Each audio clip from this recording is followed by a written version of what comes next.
कैसे हैं मेरे प्यारे बच्चों। मैं आनंद पांडे आप सबका एक बार फिर तहे दिल से हार्दिक स्वागत करता हूं। आई होप आप सब बहुत ही अच्छे होंगे और आप सबकी तैयारी बहुत अच्छी चल रही होगी। आप जानते हैं कि मैं किस बारे में बात कर रहा हूं, थंबनेल आपने देखा ही होगा। उत्तर प्रदेश पुलिस कांस्टेबल और दरोगा भर्ती जो कि भी हाल ही में निकली हुई है उसके बारे में बात करें। ठीक है, तो आज बच्चों जो है अपना ये प्रैक्टिस सेट 23वां है। ठीक है, प्रीवियस ईयर क्वेश्चंस की ये सीरीज चल रही है लगातार। 22 सेट्स इसमें ऑलरेडी हो चुके हैं। तो अगर आप किसी भी माध्यम के अगर आप बच्चे हैं, इंग्लिश मीडियम हिंदी मीडियम किसी भी माध्यम के हैं, कोई फर्क नहीं पड़ता, आप मेरे प्रैक्टिस सेट को जरूर देखिए। ये सवाल वही सवाल है जो 2021 के दरोगा के पेपर में, उत्तर प्रदेश दरोगा के पेपर में जो सवाल पूछे गए थे, ये सवाल हूबहू वही हैं। तो प्रैक्टिस करिए और अपनी तैयारी को पुख्ता करिए। ठीक है, तो चलिए सेशन की शुरुआत करते हैं बिना कोई वक्त ज़ाया किए हुए। और अगर आप पहली बार इस वीडियो को देख रहे हैं तो सब्सक्राइब जरूर कर लीजिएगा और ज़्यादा से ज़्यादा लोगों को शेयर करिएगा। सबसे पहला सवाल आप सबके सामने ध्यान से देखो। ठीक है, ये सवाल है आपका, ये पूछा गया है उत्तर प्रदेश दरोगा भर्ती 2021 का। वार्ड मास के ऊपर सवाल है। ठीक है, और सवाल देख पा रहे हैं, कोशिश करिएगा कि इसका आंसर क्या आएगा, फिर मैं आपको बताता हूँ। ठीक है, 22 प्रैक्टिस सेट बच्चों मैंने ऑलरेडी करवाए हुए हैं, तो जिन्होंने नहीं देखा है अब तक तो जाकर के जरूर देखो। प्रीवियस ईयर का पूरा क्वेश्चन का सेट किया हुआ है। तो इस तरह से कार्यक्रम आगे बढ़ता जाए। चलो बढ़ते हैं सॉल्व करने के ऊपर। देखो इसको तो रहने देते हैं। सबसे पहले देखो अगर इसको सॉल्व करेंगे तो हम इसको क्या लिख सकते हैं, डिवाइडेड बाई 2 इंटू रूट 20.25 कितना हो जाएगा प्यारे बच्चों। आपको पता है कि 45 का स्क्वायर कितना होता है, 20 25 50 तक के स्क्वायर आपको याद होना चाहिए बिल्कुल आराम से। तो रूट 20.25 आप बोलेंगे कि सर ये हो जाएगा 4.5। अब डिवाइडेड बाई 2 को आप क्या कर सकते हैं, मल्टीप्लाई में कन्वर्ट कर दो इंटू 1/2 और इसका होल स्क्वायर। ठीक है, अब देखो सॉल्व करोगे, 2 से 2 कट गया। ठीक है, तो मतलब कुल मिला के क्या बच गया, 4.5 का स्क्वायर। तो इसको अगर हम चाहे तो ऐसे लिख सकते हैं इंटू 1/4.5 का होल स्क्वायर। कोई दिक्कत की बात नहीं होनी चाहिए। और यहाँ पे जो लिखा है यहाँ पे आपके सामने है, इसे हम लिख सकते हैं 3.9 का स्क्वायर इंटू 4.5 का स्क्वायर। ठीक है, ये दोनों बेटा आपस में कैंसिल हो जाएगा, बचेगा क्या 3.9 का स्क्वायर। तो 3.9 का 39 का स्क्वायर कितना होता है 1521। तो 3.9 दिया है तो ये हो जाएगा 15.2। सवाल खत्म। ठीक है, समझ में आ रहा है। B option 15.21। ठीक है, ऑप्शन बी। बढ़ते हैं अगले सवाल की तरफ। अगला सवाल, इस तरह के सवाल फ्रिक्वेंटली पूछे गए हैं प्रीवियस ईयर में, तो अच्छे तरीके से इनको प्रैक्टिस कर लो। मैंने बहुत तरह के सवाल करवाए हुए हैं, बिल्कुल भी गलती नहीं होनी चाहिए। ठीक है, दिया गया है यदि 2110 वस्तुओं का जो क्रय मूल्य है वो 1688 वस्तुओं के विक्रय मूल्य के बराबर है तो लाभ प्रतिशत क्या होगा।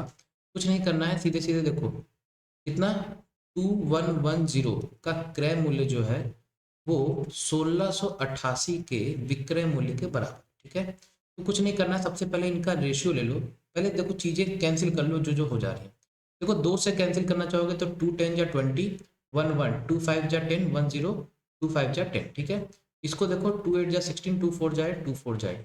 और अगर जाना चाहेगा तो देखो 8 4 12 और 4 16, ये और नहीं जाएगा। ठीक है, 3 से करते हैं, 5 5 10 और 1 11, बिल्कुल नहीं जाएगा। चलो यहाँ पे आप ऐसा करो, यहाँ पे ले लो रेशियो। देखो अगर आप सीपी रेशियो एसपी अगर आप लेना चाहोगे प्यारे बच्चों तो क्या होगा, ये होगा 844 रेशियो 1055। कोई दिक्कत की बात नहीं है, इसको रेशियो में कन्वर्ट कर लिया जाता है।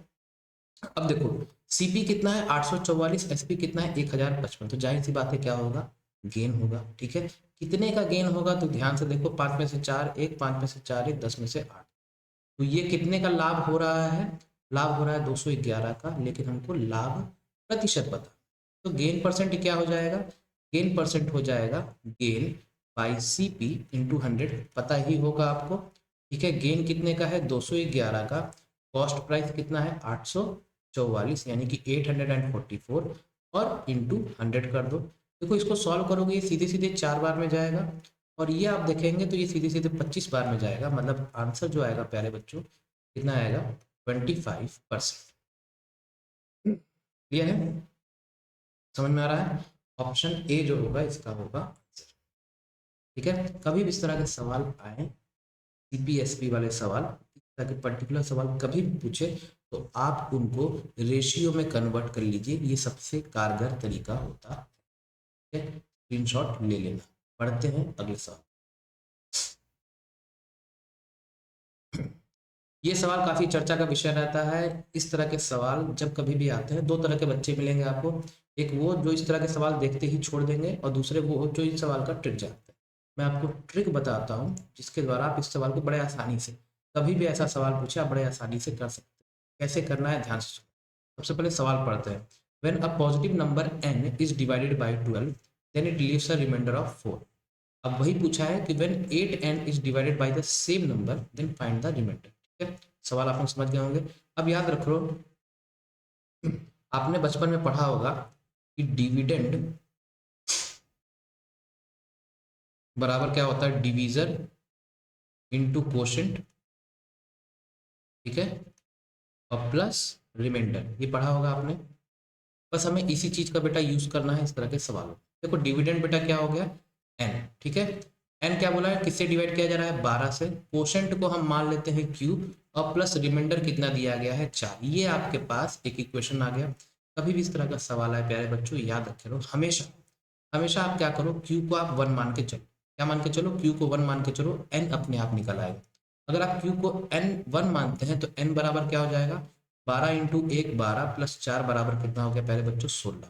ठीक है, मतलब आपको नंबर की जो वैल्यू है वो पता चल गई, कितना है, 16। ठीक है, अब सवाल क्या पूछा है, 8n को जब हम सेम नंबर से डिवाइड करते हैं, बेटा 8n क्या हो जाएगा, 8n यानी कि 8 इंटू 16, और 8 इंटू 16 कितना होता है, 128। ठीक है, तो सवाल यही पूछा है कि जब 128 को हम सेम नंबर मतलब 12 से डिवाइड करेंगे क्या होगा। बेटा सिंपल सा आप बोल दोगे कि 128 को 12 से करोगे, मन में भी कर सकते हो, 12 का 10 बार करेंगे क्या होगा, 120, रिमाइंडर होगा 8। नहीं समझ में आ रहा तो ऐसे कर दो, 128 को 12 से डिवाइड कर दो, 12 का 10 बार में करोगे कितना हो गया, 120, रिमाइंडर कितना हो गया, 8। और यही है बेटा आपका आंसर। ठीक है, तो कभी भी इस तरह का सवाल पूछे आपको बस यही कॉन्सेप्ट यूज करना है, कोई अलग तरीका मत यूज करना, बड़ा ही सिंपल सा सवाल। डिविडेंड बराबर divisor into quotient plus remainder होता है। Dividend N 12 into quotient Q हमने मान लिया, प्लस रिमाइंडर 4। क्यू का वैल्यू हमेशा 1 रख के पुट करना, जो भी आपके पास नंबर आएगा वो होगा आपका संख्या। अब उसमें जो भी मल्टीप्लाई करने के लिए बोला है मल्टीप्लाई करो, डिवाइड करो, आंसर पाओ, मस्त। ठीक, पढ़ते हैं अगले सवाल की तरफ। आई होप आपको सेशन अच्छा लग रहा होगा। अच्छा लग रहा होगा तो कमेंट जरूर करिएगा और सब्सक्राइब कर दीजिए। ठीक है, चलो अगला सवाल। ठीक है, ये देखिए, ये आपका मिक्सचर के ऊपर सवाल पूछा गया है, बड़ा ही प्यारा सवाल है। सुनो, प्रीवियस ईयर का question. A bucket contains A and be in the ratio 11:12। ठीक है, किसी बाल्टी में 11:12 में ए और बी रहता है तरल पदार्थ। 92 litres of mixture is taken out and filled with 92 litres of B. मिश्रण में से 92 लीटर निकाला जाता है और उसके जगह पे फिर से 92 लीटर जो है बी का भर दिया जाता है। और ऐसा करने पर जो रेशियो होता है 9:10 हो जाता है। तो आपसे पूछा है कि बी की जो क्वांटिटी है वो पहले क्या रही होगी, इनिशियली क्या रही। तो बहुत सिंपल सा सवाल है यार।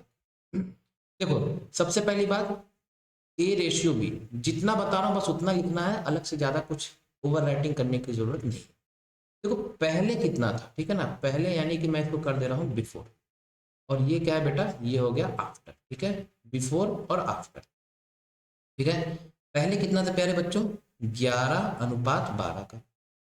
ठीक है, बाद में कितना हो गया, ए रेशियो बी, ये हो गया 9:10।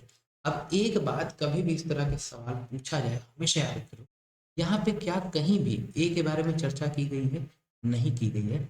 इस तरह के सवाल का किक होता है, किक होता है वो ये होता है कि जिसके बारे में चर्चा नहीं की गई है उसको आप बराबर करो। ठीक है, तो ए के बारे में चर्चा नहीं की गई है, आप ए को बराबर कर दो।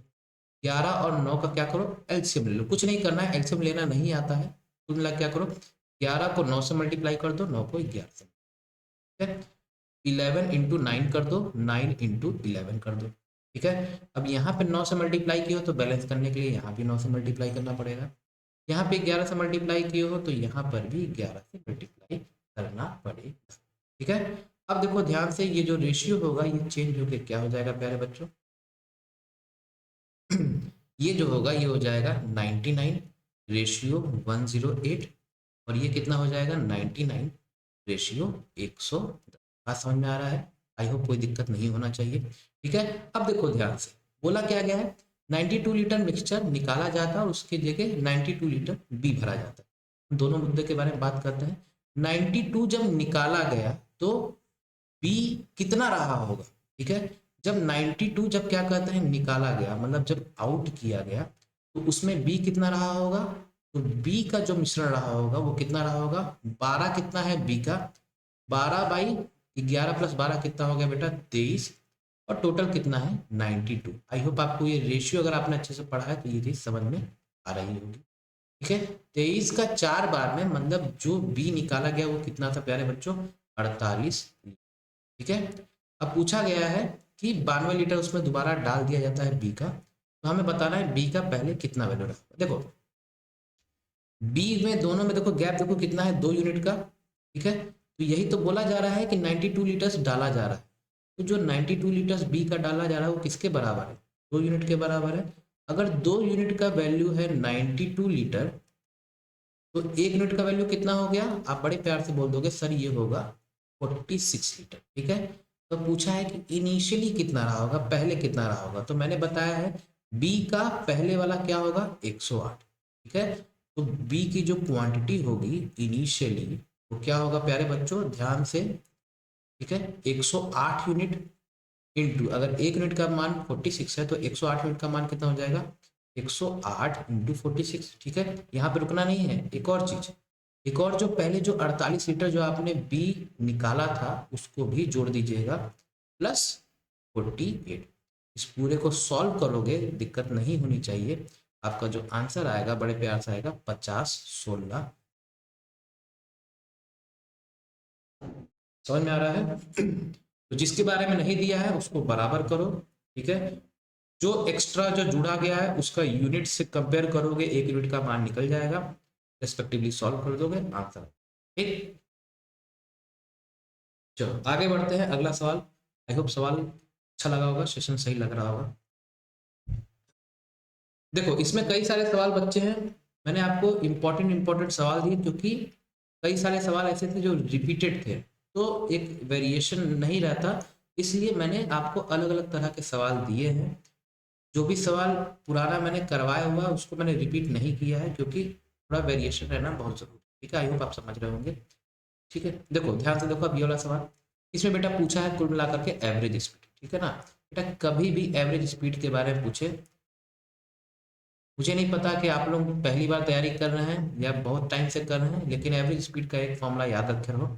एवरेज स्पीड बराबर होता है 2 टाइम्स ऑफ xy/x+y। ठीक है, यूनिट जो भी रहे, किलोमीटर प्रति घंटा हो या मीटर पर सेकंड हो, जो भी हो, इस चीज को आप याद कर लो, ये एक डायरेक्ट फॉर्मूला होता है। ठीक, यहाँ पे x और y ये क्या होता है बेटा? ये होता है स्पीड। ठीक है, speed of A and B या जो भी दिया। ठीक है, अब देखो बोला क्या है, यहाँ पे पहली स्पीड दी है 48, दूसरा स्पीड दिया है 120, हमको बताना है एवरेज स्पीड पूरी जर्नी का। कुछ नहीं करना है, सीधे फॉर्मूले पे बैठाओ, 2 × 78 × 120 डिवाइडेड बाई 78 प्लस 120। बात समझ में आ रहा है? इसको देखो सॉल्व करते हैं तो 2 × 78 × 120। ठीक है, इसको सॉल्व करेंगे 8, 12 और 7 कितना हो गया? 19। इसको बस आपको कैंसिल करना है, कैंसिल करना, आंसर जो आएगा वो आएगा 94.55, पॉइंट में ही आंसर आएगा, और ये जो यूनिट होगी किलोमीटर प्रति घंटा। ठीक है, आई होप आपको समझ में आ रहा होगा। एवरेज स्पीड का ये बहुत ही प्यारा सा फॉर्मूला, इसको नोट कर लेना, बहुत इंपॉर्टेंट फॉर्मूला है।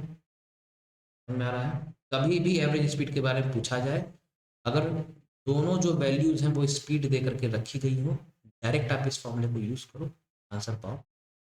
ठीक, अगला सवाल। ठीक, चलो ये देखो बेसिक कॉन्सेप्चुअल क्वेश्चन पूछा है, अगर आपने कॉन्सेप्ट आपने अच्छे से पढ़ा है आसानी से करोगे, नहीं पढ़ा है मुश्किल में पढ़ोगे। ध्यान से देखो, एक हवाई जहाज ए और बी के बीच की दूरी 27 घंटे में तय करता है।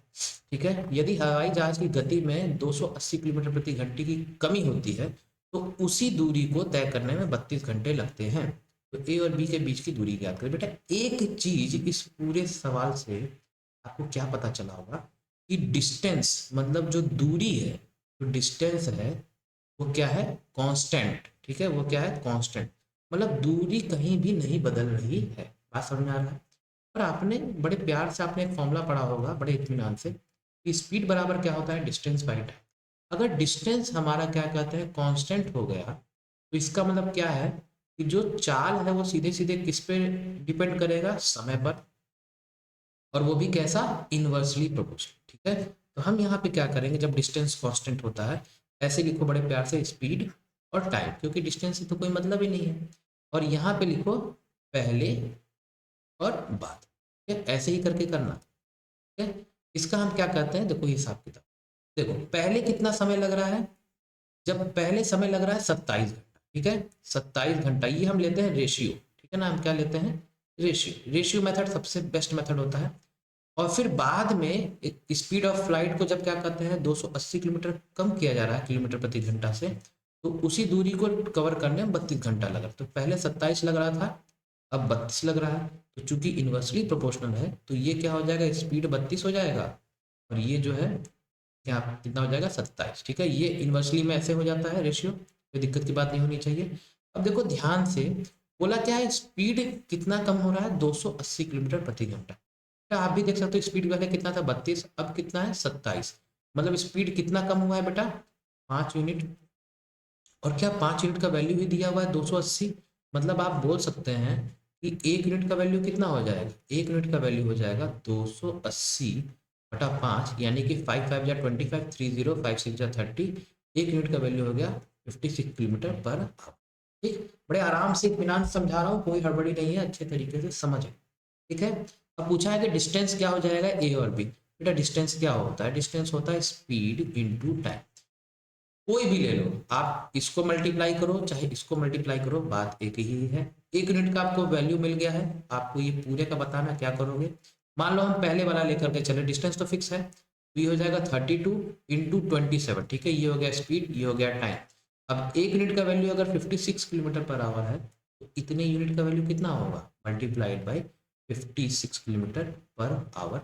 मल्टीप्लाई आपको करना पड़ेगा क्योंकि देखो यूनिट डिजिट यहाँ पे सभी में सेम है।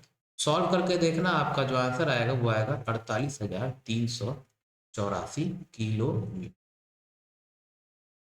समझ में आ रहा है, तो स्क्रीनशॉट ले लेना। ठीक है, सवाल मैंने दोनों ही भाषाओं में करवाए हैं, English as well as Hindi. ठीक है, तो किसी भी माध्यम के बच्चों को दिक्कत नहीं होनी चाहिए। ठीक है, कहीं भी किसी भी पॉइंट में कैसी भी दिक्कत होगी कमेंट जरूर करिए। ठीक, चलो अगला सवाल। तो कभी भी ऐसे सवाल पूछे बेटा कोई एक्स वाई तरीका मत यूज करना है, रेशियो मेथड सबसे बेस्ट मेथड होता है, रेशियो। ठीक, चलो आगे बढ़ते हैं, अगला सवाल। टाइम एंड वर्क के ऊपर बड़ा ही प्यारा सवाल पूछा, लेकिन बड़ा आसान सा सवाल पूछा। कॉन्सेप्ट अगर आपका क्लियर है आसानी से करोगे, नहीं क्लियर है देख लो। M is thrice as efficient as workman as S. ठीक ना, एम की एन से 3 गुना कुशल कामगार है। ठीक है, तो एम की जो कुशलता है वो एन से कितना है, 3 गुना, यही बोला है। तो क्या हम इसको ऐसे भी बोल सकते हैं कि एम अनुपात एन बराबर 3:1। कोई दिक्कत की बात नहीं होनी चाहिए। और ये हम किसकी बात कर रहे हैं, एफिशिएंसी की। ठीक, अब ये क्या बोला है, और इसी वजह से therefore is able to finish a job in 254 days less than n, और इसीलिए वह उस कार्य को n की तुलना में 254 कम दिनों में पूरा करने में सक्षम है। मतलब मान लो कि n अगर हम बोल देते हैं कि x दिन में कर रहा है, तो m चूंकि उसकी क्षमता ज्यादा है तो m उसी कार्य को n से 254 दिन कम में कर रहा है। मतलब x माइनस 254 दिन में कर रहा है ये, हाँ कि ना, कोई दिक्कत की बात नहीं है। ठीक है, तो पूछ रहा है कि n कितने दिनों में संपूर्ण कार्य पूरा करेगा। मतलब यहाँ पे निकालना के लिए बोल रहा है x का वैल्यू। कैसे निकालेंगे, सीधे सीधे लगा दो, d1 e1 बराबर d2 e2। बात समझ में आ रहा है, क्लियर। अब देखो d1 कितना है बेटा, डिस्टेंस कितना है, m की बात करो, ये यहाँ पे ले लो m के लिए, यहाँ पे ले लो n के लिए। m के लिए बात करते हैं, कितने दिन में कर रहा है, x माइनस 254 दिन। और m की एफिशिएंसी कितनी है, m की एफिशिएंसी है 3, ठीक है। d2 मतलब मान लो हम x के लिए बात कर रहे हैं, मतलब n के लिए, और एफिशिएंसी कितनी है 1, ठीक है। सॉल्व कर दो, देखो ये हो जाएगा 3x माइनस ये कितना हो जाएगा प्यारे बच्चों, 3 4 जा 12, 3 5 जा 15, 16, 3 2 जा 6 7, ठीक है। और ये प्यारे बच्चों कितना हो जाएगा x, ठीक है। मतलब सॉल्व करोगे तो ये हो जाएगा x बराबर 762 बराबर 2, ये हो जाएगा बेटा 3 कितना हो जाएगा 381, ठीक है। तो x का जो मान आएगा कितना आएगा 381 दिन, ठीक। तो आई होप आपको चीज़ें समझ में आई होंगी, इसलिए मैंने बोला था कि अगर आपको कॉन्सेप्ट क्लियर होगा तो आसानी से कर जाओगे, कोई फॉर्मूला लगाने की जरूरत नहीं। बेसिक बेसिक बातें हैं, बेसिक कॉन्सेप्ट है, बेसिक तरीका है, ठीक है। तरीका बेसिक नहीं मतलब स्मार्ट तरीका है, लेकिन पता होना चाहिए, ठीक। स्क्रीनशॉट जरूर ले लेना इसका, ठीक है। चलो अगला सवाल आगे बढ़ते हैं। फिर से यही कॉन्सेप्ट, जो कॉन्सेप्ट मैंने आपको अभी पहले, या आई थिंक तीसरे सवाल था, तीसरा सवाल मैंने आपको बताया था, सेम टू सेम ये सवाल है। और मैं ये चाहूंगा कि आप मुझे कमेंट करके बताइए कि इसका आंसर क्या होगा। ये चार यहाँ पे ऑप्शन दिया है 44, 36, 40 या फिर 48, और ये सवाल मैं आपको बता दे रहा हूँ, फिर से पूछा जाएगा और फिर आप ये मत बोलिएगा कि मुझे ये नहीं बनता। अगर आपने मेरा सेशन देखा है तो आपको जरूर ये सवाल बनेगा ही बनेगा, ठीक है। कमेंट करके जरूर बताइएगा कि आंसर क्या है, मैं आंसर का जरूर वेट करूँ, ठीक। अगला सवाल देखो, ये सवाल जो है बड़ा ही प्यारा सवाल है, ध्यान से सुनो, ठीक है। How many years will it take to get 29,575 रुपए from an amount of 17,500 lent on 30% per annum compounded annually. सबसे पहली बात, ठीक है ना, पूछा क्या है कि ब्याज हमको बताना है कितने समय में होगा, ठीक है। रेट दिया गया है 30% का, ये दिया गया है प्रिंसिपल, और ये क्या है आपका अमाउंट, ठीक है। तो हमें पता क्या करना है बेटा, हमें पता करना है समय, टाइम पता करना। और यहाँ पे बेटा कार्यक्रम क्या है, कंपाउंडेड एनुअली, मतलब एक कंपाउंड इंटरेस्ट के बारे में बात। अब देखो, पहली बात तो ये कि अगर ये सिंपल इंटरेस्ट का सवाल होता तो हम बड़े आसानी से कर लेते, क्योंकि साधारण ब्याज हर साल सेम होता है, ठीक है। तो हम उतना डिवाइड करके हम चीज़ों को निकाल लेते, उसमें दिक्कत नहीं होती। लेकिन चूंकि यहाँ कंपाउंड इंटरेस्ट के बारे में बात हो रहा है, और कंपाउंड इंटरेस्ट साधारण ब्याज के मुकाबले में ज़्यादा कॉम्प्लेक्स होता है, ठीक है। करना कैसे है, मैं आपको दो चीज़ बता रहा हूँ, आपकी इच्छा, आप जो करना चाहें। मैं आपको बताऊंगा कि मैं पर्सनली कौन सा करता हूँ। देखो सबसे पहला तो बेटा है, क्या कहते हैं, फॉर्मूला। सबसे पहला क्या है, फॉर्मूला। कंपाउंड इंटरेस्ट के केस में जब कभी भी अगर फॉर्मूले के बारे में बात करें, आपने ये फॉर्मूला पढ़ा होगा कि अमाउंट बराबर पी इंटू 1 प्लस आई 100 की पावर में क्या होता है, ठीक है। यहाँ पे अमाउंट हो गया, प्रिंसिपल हो गया, रेट हो गया और समय हो गया, ठीक है। सबकी वैल्यू पुट करो, अमाउंट दिया है, प्रिंसिपल दिया है, रेट दिया है, आपको एन मतलब समय के बारे में पता करना है, आपका आंसर आ जाएगा। और आई होप जब आप ये तरीका यूज करेंगे तो आपको बड़ा दिक्कत होगा, क्योंकि डिवाइड करो, चीजें कैंसिल करो, और फिर उसके बाद कंपेयर करो, तमाम चीजें, ठीक है। तो एक तो तरीका हो गया फॉर्मूला, दूसरा तरीका जो है वो हम यूज करते हैं रेशियो मेथड, ठीक है। दूसरा तरीका जो मेरा पर्सनल बेस्ट तरीका है, हम यूज करते हैं क्या, रेशियो मेथड। अब मैं जैसा बता रहा हूँ बस उतना दिमाग लगा के सुनो, ठीक है। अगर दिमाग नहीं काम कर रहा है तो बस सुन लो, ठीक है, आसानी से हो जाएगा। क्या करो, प्रिंसिपल और अमाउंट, ठीक है। ये लो, देखो रेट कितना दिया है बेटा 30%। मान लो कि हम रेट कैसे निकालते हैं, प्रिंसिपल और अमाउंट का हम लेते हैं रेशियो। जैसे मान लो कि प्रिंसिपल हमारा 10 है, अमाउंट हमारा 12 है, तो हम रेट कैसे निकालते हैं, इन दोनों का अंतर कितना हुआ 2 का, तो हमारा रेट क्या होता है प्यारे बच्चों, ये जो डिफरेंस है उसको लिखो ऊपर, नीचे लिखो प्रिंसिपल को और इंटू कर दो 100 से, मतलब ये कितना हो जाएगा 20%। रेट का कॉन्सेप्ट तो यही होता है, ठीक है, एक साल में अर्जित किया हुआ ब्याज। यहाँ पे हमें वही कॉन्सेप्ट यूज करना है। देखो प्रिंसिपल बेटा कितना दिया गया 17,500, ठीक है। और अमाउंट हमारा कितना है, मिश्र धन 29,575। इसका हम क्या करते हैं, रेशियो निकालते हैं, इसको सिंप्लीफाई करते हैं, ठीक है। अब ध्यान से देखो, कोई फॉर्मूला नहीं लगाना, देखो 5 से देखो सॉल्व करो, 5 3 जा 15, ठीक है, 25 यानी कि 5 5 जा 25 डबल 0, ये देखो कितना हो जाएगा 5 5 जा 25, 45 5 9 जा 45, और फिर 5 का 15 और करते हैं, 5 से फिर कैंसिल करते हैं, 5 का 700 बार में, 5 11 जा 55, 41 5 8 जा 41 5 यानी कि 5 3 जा 50। ठीक है, अब देखो इसको कैंसिल करोगे पता नहीं चलेगा। आप देखो 7 से देखो ट्राई करोगे क्योंकि हाँ 700 है, 7 से करेंगे तो ये 100 बार में जाएगा। और ये देखो 7 1 जा 7 48, 7 6 जा 42, 63, 7 9 जा 63। आप देख रहे हैं कि क्या हो रहा है, 100:169 देख पा रहे हैं। अब करोगे तो अब फर्दर नहीं होगा। अब देखो ये कितना आ गया बेटा, 100:169। अब इसको हम पता करना है कि कितने साल में हो रहा है। देखो आप बड़ी आसानी से आप बता सकते हो कि इसका अगर हम स्क्वायर रूट लेंगे, ठीक है, इसका क्यूब रूट तो ले नहीं पाओगे, इसका अगर वैल्यू निकालना चाहोगे तो क्या निकालोगे, स्क्वायर रूट। स्क्वायर रूट लोगे तो प्यारे बच्चों ये क्या हो जाएगा, 10:13। बात समझ में आ रहा है, ठीक है। और 10:13 लेकर के देखोगे भी तो देखो अंतर कितने का है, 3 का। तो रेट हो गया हमारा 3/10 × 100, मतलब कि 30%, जो कि क्वेश्चन में दिया भी हुआ है। ठीक है, तो मेरा मतलब ये है कि आपको रेट नहीं निकालने की जरूरत है, रेट मत निकालो। आप बस क्या करो, आप ये देखो कि कौन सी चीज पॉसिबल हो पा रही है निकालना। आप यहाँ पे देख रहे हो कि स्क्वायर रूट ही निकालना पॉसिबल हो जा रहा है, और स्क्वायर रूट मतलब क्या होता है, 2 के बारे में बात की जा रही है। तो इसलिए इसका जो आंसर होगा वो कितना होगा, 2 साल। अगर आप क्यूब रूट निकालने में सक्षम होते तो आप क्या लिखते हैं, समय बराबर 3 साल। अगर आप फोर्थ रूट निकालते तो क्या बोलते हैं आप, समय बराबर 4। ठीक है, जितना रूट उतना साल। क्लियर है, तो इसका जो आंसर होगा प्यारे बच्चों वो क्या होगा, 2 वर्ष। सिर्फ और सिर्फ किससे निकाला हमने, रेशियो मेथड से। ठीक है, तो आपको ये रेट निकालने की जरूरत नहीं है, ये मैंने आपको इसलिए बताया ताकि आपको कॉन्सेप्ट पता चले कि कॉन्सेप्ट असल में आया कहाँ। ठीक है, क्लियर। चलो आज के लिए बच्चों पूरा का पूरा जितने भी क्वेश्चंस थे मैंने आपको करवाया। आई होप आपको सेशन अच्छा लगा होगा। कमेंट जरूर करिएगा कि कैसा लगा पूरा का पूरा सेशन, और सेशन ये आगे चलता रहेगा।